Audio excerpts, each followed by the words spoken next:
Hi, all. So you might be saying to yourself, why are Mark and Stace posting a review on this channel on a non-rock and roll week?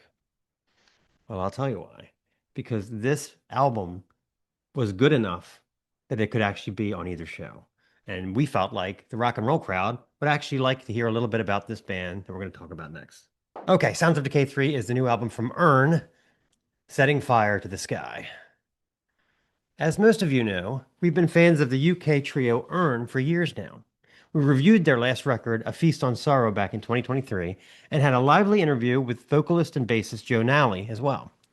All of us agreed that their label of sludge or stoner metal doesn't make any sense, looking at you, Metal Archives, even when Joe explained to us that it's because of their former band that was in that style called Hang the Bastard. No, this music sounds more like progressive thrash with touches of metalcore at the edges. Think of an enlightened version of Nevermore. Think Megadeth with Marty Friedman. Think Silent Civilian. And as great as the last album was, this one, produced by UK engineer Justin Hill, is better. Much better. In fact, it's so good that it transformed me back into a 15-year-old thrash kid. Now, I didn't really mind at first. It was much easier shopping for white high tops and Voivod shirts using the internet instead of riding my bike to the mall or ordering through the mail. I was kind of bummed that both Radio Shack and Aladdin's Castle had gone out of business, but then I found out that Roseanne and the Wonder Years had been canceled, so it sort of made up for it. After my third day of napping, munching on pizza, and playing the guitar all day, I got this weird phone call. It turns out I actually have a job, and they expect me to go like every day or something. Beat, right? I guess I should just be grateful that my complexion did clear up. But man, I have been craving a cold can of slice like you wouldn't believe this week. At any rate, Urne's Setting Fire to the Sky just dropped about a week ago, made up of 9 songs with runtimes all over the map, from 4-minute scorchers to 10-minute epics. Everything I liked about the band sounds like it's been polished, amplified, and injected with adrenaline. I love the drumming style of James Cook on the last record, very Nick Menza adjacent, but on this record, each snare hit strikes like a punch in the face. Angus Neera's playing on the album is nothing short of a virtuosic riff bonanza.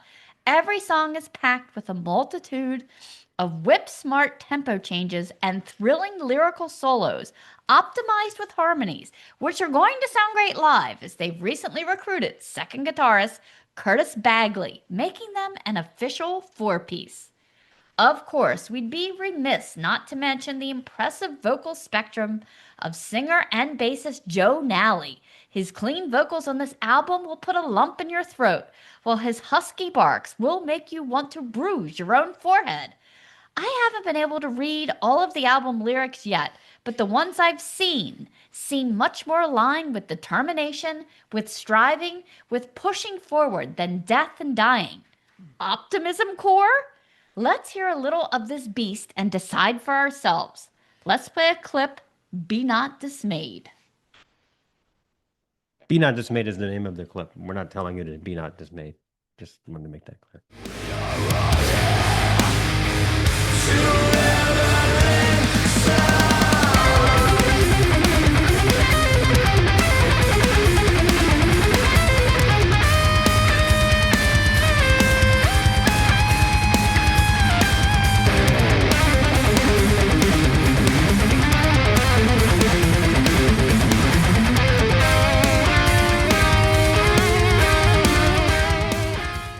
See what I mean about the drums, the grooves, and that fucking voice? It's awesome. Be not dismayed. Carry this torch forward. No fear when the lights go out. You will find a decent fruit juice based soda. All right, I added that last part, but you get the idea. You get the idea. The near 7-minute title track is worth discussing, definitely packed with highlights, like that moment when Cook settles into that double time roll pattern and the first clean vocals kind of swell into focus. It's chill bump city for sure. To feel the color, the spoken word, anger, and truth. Or around the 4-minute mark when Cook takes off on a full thrash charge, and Angus pushes forward with a spectacular crunching gallop and a sparkling lead full of dives and exotic runs. I backed it up so many times my Walkman's batteries had to be replaced. I could just go on, but I think my parents will be home soon. So I'll just mention one more. Maybe my favorite, The Spirit Alive. Again, alive, full of vigor, hope, and optimism.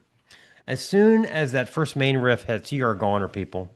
Chug, chug, chug, chug, chug, chug, chug, chug, chug, chug. It's great. My air guitar has gotten quite a workout because of this one. And when that chorus hits and Joe screams out that refrain, and then there's that little sly pause in the drums, that is mastery of your craft, my friends. The engineer did an outstanding job layering the vocals on this one, and Angus's lead is a throwback to a time when guitarists created a beginning, a middle, and an end for maximum tug at the heartstrings for a solo. At any rate, there aren't many albums that I enjoy so much I start scanning Bandcamp for a combo pack. But in the case of this album, I am convinced the shirts and discs are going to be completely wiped out in the next couple of months as more people are turned on to this outstanding band and record. Could there be another interview in the cards for Urne in a future episode?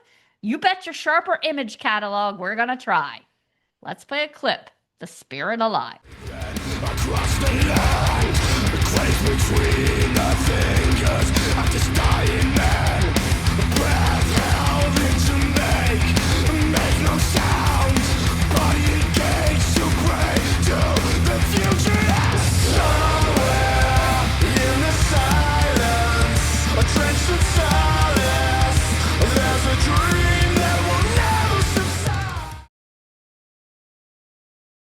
This is the Snaggletooth Rock and Roll Podcast.